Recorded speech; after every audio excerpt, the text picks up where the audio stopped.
बिस्मिल्लाहिर्रहमानिर्रहीम अस्सलामुअलैकुम। Welcome to CSS concepts. उम्मीद है आप सब खैरियत से होंगे। अच्छा, पिछले सेशन में हमने जो ऐसे के बारे में पढ़ा था वो थोड़ा रिवाइज कर लेते हैं। पिछले सेशन में हमने ये पढ़ा था कि ऐसे के 5 इंग्रेडिएंट्स होते हैं जिसमें सबसे पहले आउटलाइन है, उसके बाद थीसिस स्टेटमेंट है, फिर इंट्रोडक्शन है, फिर आता है बॉडी जिसमें पैराग्राफ्स लिखे जाते हैं, और लास्ट में कंक्लूजन होता है। तो मैंने आपको अटेम्प्टेड ऐसे दिखा के ये बता दिया था कि आउटलाइन कैसे बनाते हैं और एक बेहतरीन थीसिस स्टेटमेंट कैसे बनाई जाती है। इस सेशन में हम ये देखेंगे कि एक इंट्रोडक्शन, बॉडी यानी पैराग्राफ्स और कंक्लूजन कैसे लिखते हैं। ये भी मैं आपको एक अटेम्प्टेड ऐसे दिखाकर समझाने की कोशिश करूंगा कि ये सारी चीज़ें कैसे और किस अंदाज में तरतीब दी जाती हैं। चलें सबसे पहले देखते हैं कि एक बेहतरीन इंट्रोडक्शन कैसे लिखा जाता है। इंट्रोडक्शन को टॉपिक के हिसाब से आप हिस्ट्री का हवाला देकर भी शुरू कर सकते हैं।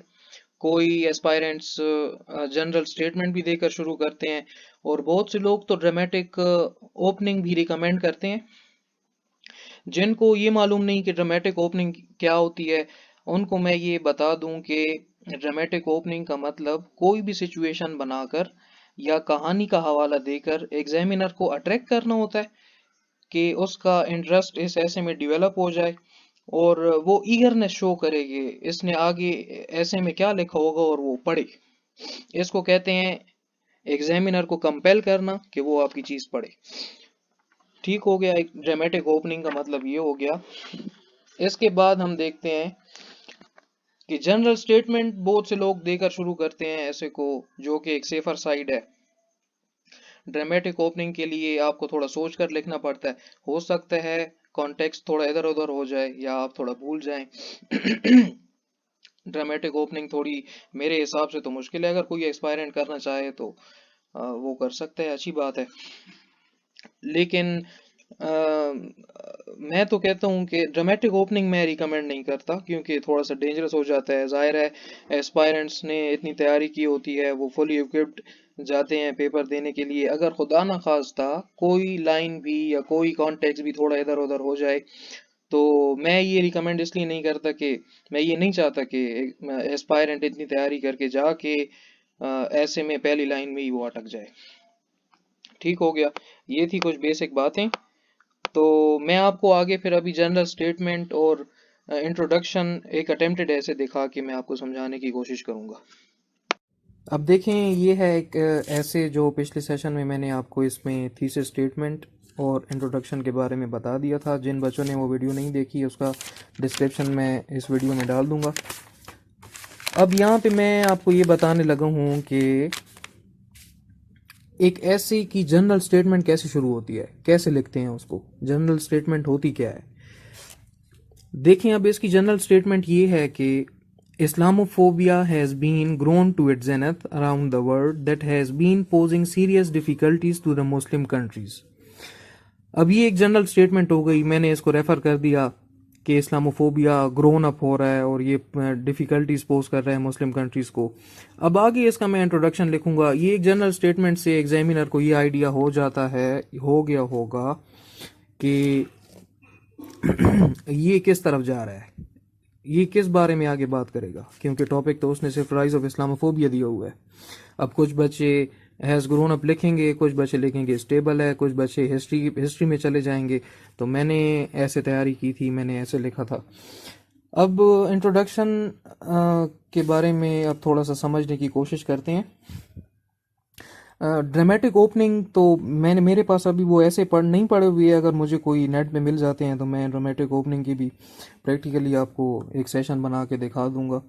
अब आते हैं इंट्रोडक्शन की तरफ। इस पे मैं थोड़ा सा आपको ये आइडिया देना चाहता हूँ कि पिछले सेशन में जैसे हमने बोला था कि एक आउटलाइन कैसे बनाई जाती है, तो ये भी उसी तरतीब से मैंने आउटलाइन बनाई हुई है। पहले मैंने लिखा है कि ISIS wing in middle east, दूसरा लिखा है 9/11 इंसिडेंट्स, तीसरा लिखा है तालिबानिज्म। अब इंट्रोडक्शन में आपने क्या करना है, जो प्रोफेशनल तरीका है जिसमें आसानी भी हो जाती है।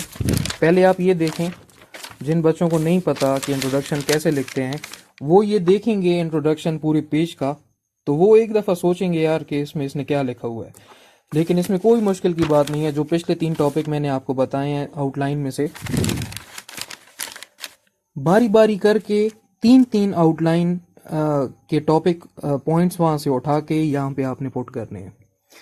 बहुत से जो टीचर्स हैं वो कहते हैं कि अगर इंट्रोडक्शन और आउटलाइन एस्पायरेंट ने अच्छी बनाई हुई हो तो एग्जामिनर उसे ये दे के भी पास कर सकता है, क्योंकि उसे आइडिया हो जाता है कि ये किस तरफ जा रहा है। जो आउटलाइन आपने बनाई है वो सेंटेंसेस की फॉर्म में 3-3 करके पॉइंट्स की सूरत में आपने यहाँ पे लिखने हैं। पहला पॉइंट वहाँ पे था ISIS मिलिटेंट विंग, दूसरा था 9/11 इंसिडेंट्स, फिर था पॉलिटिकल डिसऑर्डर इन अफगानिस्तान। ये 3 हो गए। फिर मैंने आगे लिखा हुआ है are the living instances that have spread hatred toward Islam. ये एक सेंटेंस हो गया।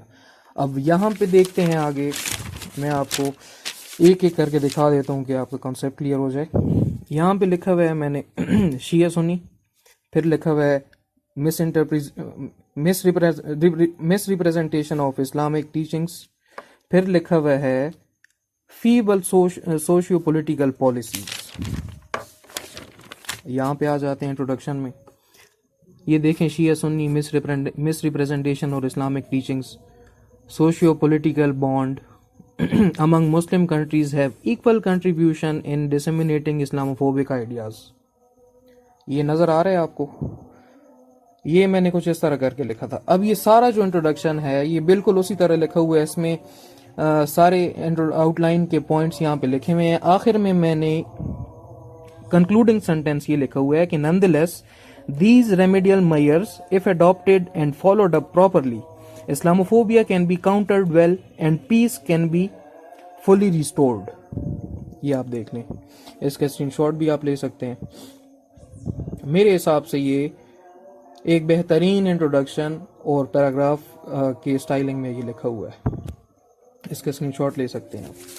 ठीक हो गया, इंट्रोडक्शन की बात यहाँ पे ख़त्म हो गई। अब आते हैं पैराग्राफ्स की तरफ। ये आप देख लें पैराग्राफ्स कैसे लिखे हुए हैं। ये एक पैराग्राफ है, ये मैंने थोड़े बड़े लिखे हुए हैं पैराग्राफ, वहाँ पे दूसरे पेज पे ख़त्म हो रहा है, आपने इतने बड़े नहीं लिखने। इसकी भी अब Islamic state of Iraq and Syria, जिसको ISIS कहते हैं, आउटलाइन में मेरा ये पहला पॉइंट था तो मैंने ये पहले डिस्कस किया हुआ है। इसके ऊपर मैंने इस्लामोफोबिया को थोड़ा डिफाइन कर दिया है कि ऑक्सफोर्ड डिक्शनरी इस्लामोफोबिया को कैसे डिफाइन करती है, वो मैंने थोड़ा आइडिया दे दिया है। अब यहाँ पे आपने क्या करना है कि आउटलाइन के पहले टॉपिक को उठा के डिफाइन करना है। सिर्फ डिफाइन तो करना होगा, लेकिन इसमें ऐसी क्या चीज़ें डालनी है कि एग्जामिनर इसको पढ़े। उसमें ये चीज़ें डालनी है कि पहले आपने एक जनरल स्टेटमेंट दे देनी है, जिसको हम कहते हैं मेन आइडिया या मेन सेंटेंस। ये यहाँ से लेके और यहाँ तक, ये थोड़ा बड़ा सेंटेंस भी हो गया, आपने इतने बड़े सेंटेंसेस नहीं लिखने। तो ये हो गया हमारा मेन आइडिया या मेन सेंटेंस। बाकी सारे इसके सपोर्टिंग सेंटेंसेस और सपोर्टिंग आइडियाज़ हैं। इस पैराग्राफ में मैंने ये आर्गूमेंट किया कि ऑन द अदर हैंड, अच्छा यहां मैंने एक आर्गूमेंट किया कि along with it this militant wing has not left even Muslim countries of their attacks. ये मेरा आर्गूमेंट है। आर्गूमेंट तो मैंने कर दिया है, लेकिन उसको मैं प्रूफ कैसे करूंगा कि ये ठीक कहा है मैंने। उसके बाद मैंने यूनाइटेड नेशंस की एक रिपोर्ट यहाँ पे लिखी है कि हाँ भाई, ये रिपोर्ट में भी यूनाइटेड नेशन ने इस तरह लिखा है, तो मैंने इसको देखते हुए अपना आर्गूमेंट ऐसे किया है। जो मैं कह रहा हूँ वो यूनाइटेड नेशन भी कह रहा है। उसके बाद मैंने यहाँ पे ये आर्गूमेंट किया है, तो फिर मैंने यहाँ पे according to the report of US department of state से एक स्टेटमेंट उठा के यहाँ पे लिखी है कि the recent example of its military operations happened in 2019 when ISIS leader Abu Bakr al-Baghdadi shoot himself in Syria during an operation. According to the report by US department of state. इसलिए मैं आपको कहता हूं कि आपने research papers, reports, updated reports ये सारी पढ़नी होंगी एक पैराग्राफ को डिज़ाइन करने के लिए। पैराग्राफ्स में ये सारी चीज़ें आएंगी। अब देखें, दूसरा पॉइंट मैंने आउटलाइन से उठाया कि 9/11 इंसिडेंट्स जो मैंने आपको पीछे दिखाया, तो यहाँ पे भी देख सकते हैं आप, national commission on terrorist attacks upon the US, जो 9/11 अटैक के बाद एक डिपार्टमेंट बना था, इसकी भी रिपोर्ट आती होती है। ये स्टेटमेंट मैंने वहाँ से उठाई है, ये स्टेटमेंट मैंने विलियम ब्लम की बुक से द रॉक स्टेट से उठाई है। तो ये सारी जो चीज़ें हैं ये सारा आपका ऐसे डिफाइन करती हैं, ये सारा आपका ऐसे डिज़ाइन करती हैं। इसी तरह देखें, ये भी है, यहाँ पे इशरत हुसैन की बुक कोट है, ठीक हो गया। यहाँ पे national counter terrorism authority court है। तो ये सारी चीज़ें आप एक ऐसे में लिखेंगे तो फिर जाके कहीं एग्जामिनर देखेगा कि यार इस ऐसे में थोड़ा दम है, ठीक हो गया। तो हमने क्या क्या पढ़ लिया? हमने पढ़ लिया कि आउटलाइन कैसे बनाते हैं, दूसरा हमने पढ़ा कि थीसिस स्टेटमेंट कैसे लिखते हैं, तीसरा हमने पढ़ा कि इंट्रोडक्शन कैसे लिखते हैं, चौथा हमने पढ़ लिया कि बॉडी जिसमें पैराग्राफ्स आते हैं इसको कैसे डिज़ाइन करते हैं, ठीक हो गया।